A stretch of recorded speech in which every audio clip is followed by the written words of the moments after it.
রহমানির রহিম। সকলের প্রতি আমার সালাম, আসসালামু আলাইকুম। আমি সাধারণ মানুষের অনেক সাড়া পাচ্ছি।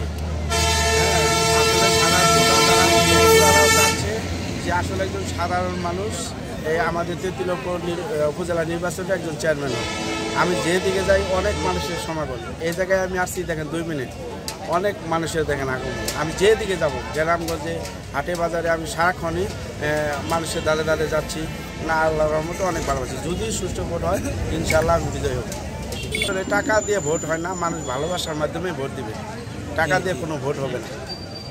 অন্যান্য প্রার্থীরা কি এটা করতেছে এরকম? না, আসলে আমি এখন পর্যন্ত এরকম কোনো অভিযোগ পাই নাই যে অন্য প্রার্থীরা টাকা দিতেছে। ওনারা সবাই মিছিল মিটিং সবাই করতেছে। ধরুন যে সেটা আমার আসলে যেহেতু ধারণা নাই, যেহেতু আমি আসলে নতুন রাজনীতিতে আসছি, এখন আমি গ্রামগঞ্জে যাই ঘুরতেছি, অনেক মানুষের সাড়া পাচ্ছি। এই জায়গায় টাকা পয়সা কোনো আলাপ নাই। ওনারা বলতেছে যে আপনি আসেন নতুন মানুষের আপনারা আমরা ভোট দেবো, এরকম অনেক সাড়া পাইতেছি। সুষ্ঠু হলে আমি 100% আশাবাদী।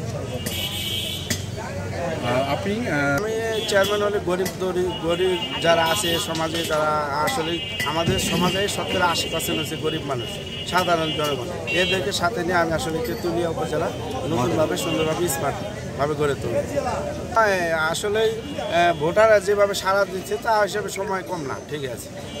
মোটামুটি কি মনে করছেন যে আপনি জিততে পারবেন? ইনশাআল্লাহ জিততে পারবে সমস্যা।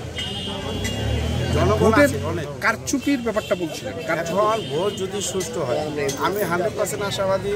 যদি ভোট সুষ্ঠু হয়, প্রশাসন সুন্দরভাবে এটা পরিচালনা করে বা নির্বাচন কমিশনার যদি এটা সুষ্ঠুভাবে ভোট পরিচালনা করে, আমি 100% ইনশাআল্লাহ বিজয় হব। আপনি কি কারচুপির? আমি এখন পর্যন্ত আশাবাদ না, দেখি আপনার সামনে যদি আশাবাদ হয় আমি জানাবো।